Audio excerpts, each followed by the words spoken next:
Okay, the next device we're going to talk about is the ISC hand descender, and this is quite a unique device. Typically, when people see this and they look at the enormous amount of sculpted beauty metal, they assume this is going to weigh 600 pounds, and in reality, it doesn't.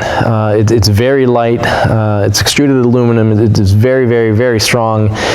The reason this looks different, again, goes back to the history of ISC. We were born in industrial, and all we do is industrial.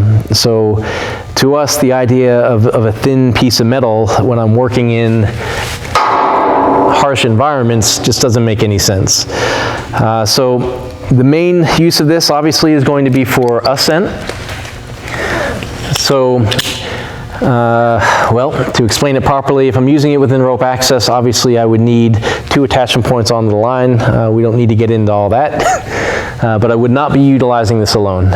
Any cam descender is not meant to be used for life support on its own. But the way it works, as all cams do, is once I have weight on it, the more weight I have on it, it more compresses this cam onto the rope. But when I have weight off of it, the cam will open up and allow movement. So if I want this to ascend up, you see it very easily ascends up the line, but as soon as I put weight on it, it's going to hold.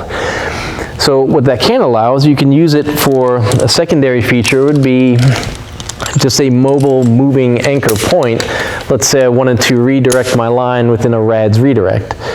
So this will allow it to slide up the line and then it'll hold. So with a RADS redirect, I'm able to then ascend up using a D4 or something as my primary hold there.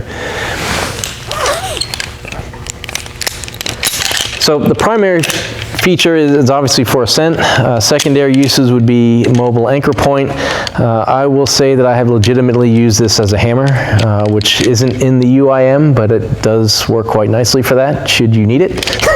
I wouldn't want to do that with many other hand descenders out there, but this one will work quite nicely for it. We have several versions of it. We have left hand and right hand. We also have a version that has a pin that will lock the cam in place, so once it's on the line, you can't take it off the line until you remove that pin.